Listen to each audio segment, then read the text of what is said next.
It's always a pleasure with my next guest, Matt Chipman. He is the president of a company called GreenChip Investor Relations. Matt, always great to see you. Glad to be back here again. Don, thanks for having me on the show. Now, we touched upon this the last time you were on the program. GreenChip Investor Relations is a new direction for you. Tell us about that.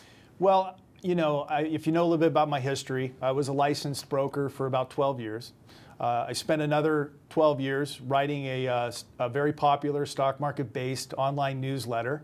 And you know, I've taken basically everything I've learned in the industry and I've combined that together with the contacts that I believe can really drive success and market companies, really good companies, and take them to a new level. What I've decided to do, the newsletter, we took a lot of clients. You know, we wrote up a lot of companies and we exposed them, and then, you know, it's sort of like, you know, as soon as that flash in the pan moved on, you know, you don't get to stick with these companies over a long period of time.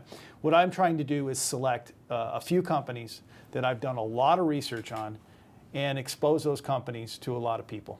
Well, it's kind of interesting because, you know, for the last 20 years with MoneyTV, we've been talking to small companies. We've been helping them get the exposure that they need, get the communication out to not only their existing shareholders, but to potential shareholders. And then for a small company, that is so crucial to their success.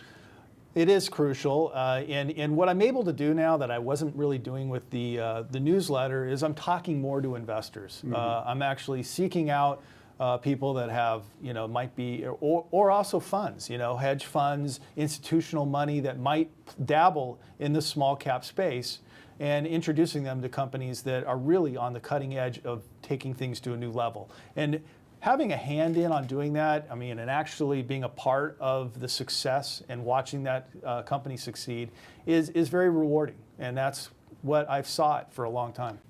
Well, you know, you're absolutely right, because we've seen over the years a fair number of companies that have appeared on the program that have graduated to the NASDAQ. And as you said, it's very satisfying to see that happen. You know, if you're really a part of the whole company and really, you know, knowing the investors too, to share in their delight when things like that happen and when things benefit. Of course, you also share in sometimes if there is a hiccup or a delay or the news isn't coming out as expected. But, you know, I feel like this is taking me in a direction that I can get excited about, and I'm starting to see that. Well, working with small companies, which is something you and I both do, and you know, we see the companies go through their struggles. We see them achieve their victories, and you know, even though we in our company here, we don't participate in the ownership of any stock whatsoever, it's still very satisfying to see a company make it past that threshold, past that barrier of success, so to speak, and become a successful company. Yeah, absolutely. I would, you know, I'm trying to get involved on more aspects of the overall company's developments, you know, and try to refer them to people that can really accelerate the business plan. I think a lot of these companies, they have great plans, but there's always something missing. And that's what I'm trying to do, is fit where they're missing things with my contacts to bring them, you know, to succeed. Check out Matt's website. It's greenchipir.com, GreenChip Investor Relations. Matt Chipman, old friend of the program. Always a pleasure having you on the show, Matt. Thanks for having me on.